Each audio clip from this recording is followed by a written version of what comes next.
Bentornati in un nuovissimo appuntamento con le previsioni meteo. Anticiclone che subisce un lieve cedimento da nord-est per correnti umide che porterà qualche lieve precipitazione a partire dal nord-est fino alle regioni adriatiche al sud nella giornata di venerdì. Sul resto d'Italia tempo nel complesso variabile. Se andiamo a vedere l'evoluzione emessa dal modello europeo, notiamo da questa grafica la depressione situata tra la Spagna e il Marocco, che qui porterà a forti condizioni di maltempo, e una depressione, come vedete, sui Balcani, sull'est Europa, che andrà a influenzare in parte la giornata di giovedì. Dal pomeriggio e la sera una lieve infiltrazione umida riuscirà a portare qualche precipitazione, ma seppur lieve, ricordiamo, a carattere locale, a partire dal nord-est, fin dalle prealpi, fino a coinvolgere le regioni del centro, soprattutto dell'Appennino, e fin quelle meridionali nella giornata di venerdì. Infatti, se notiamo, la giornata di venerdì sarà molto più instabile, soprattutto sulla Calabria, sulla Basilicata, sulla Puglia, insomma queste aree sul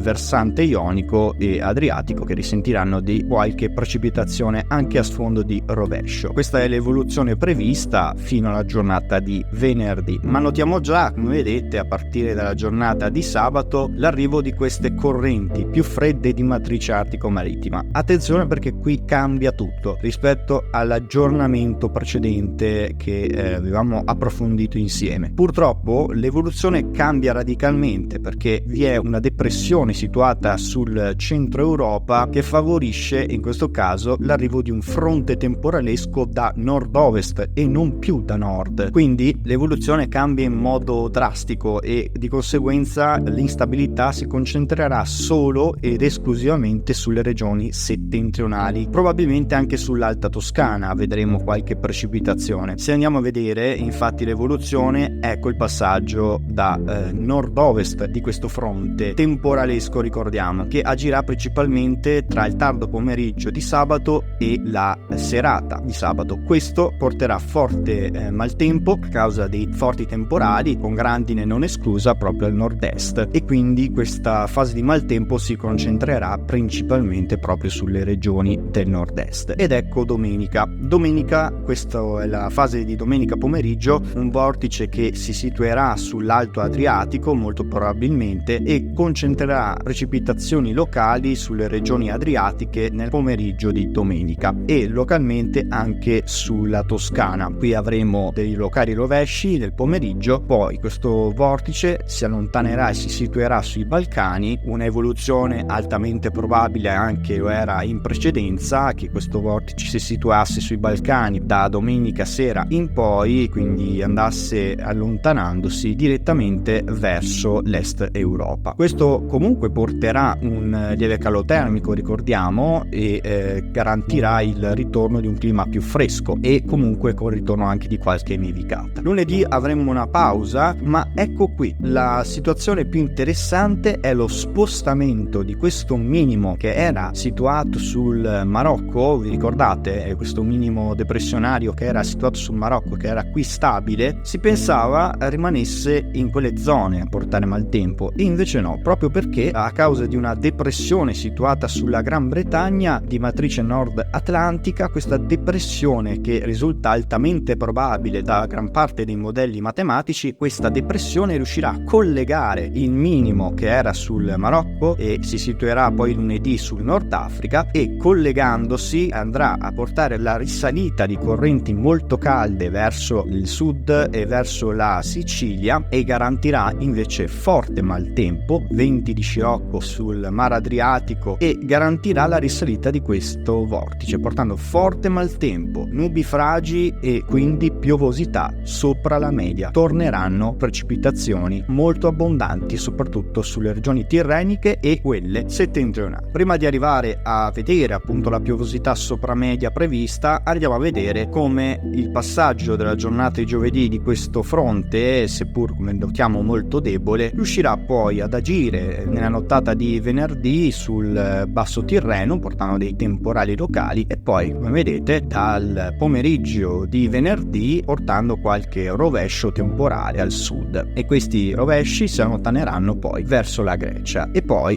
notiamo la discesa di questo fronte molto instabile, che riuscirà a portare forti temporali dal pomeriggio, dapprima sulla Alta Lombardia, sulle pianure della Lombardia e del versante ligure, sull'Appennino tosco-emiliano, e poi, come vedete, si allontanerà progressivamente verso il nord-est e i Balcani, portando forte maltempo. Poi dalla giornata di domenica più schiarite dalle regioni settentrionali, mentre agirebbero ancora dei temporali sull'Appennino tosco-emiliano e poi, come vedete, sulle regioni del centro più verso il versante adriatico, e ovviamente i Balcani. Proprio i Balcani sono maggiormente favoriti dal passaggio, dalla formazione di questo minimo, che poi si allontanerebbe decisamente verso est, lasciando spazio a tempo più stabile, soleggiato, cieli sereni, clima molto più fresco. Notiamo la risalita di questo minimo che dal Nord Africa si spingerà gradualmente verso le regioni settentrionali, portando di conseguenza forte maltempo e piovosità sopra la media. Come vedete, dalla giornata di lunedì, a partire dalla serata, le precipitazioni agirebbero in primis sulla Sardegna, con forti rovesci e temporali collegatosi al minimo, come abbiamo detto, sulla Gran Bretagna, portando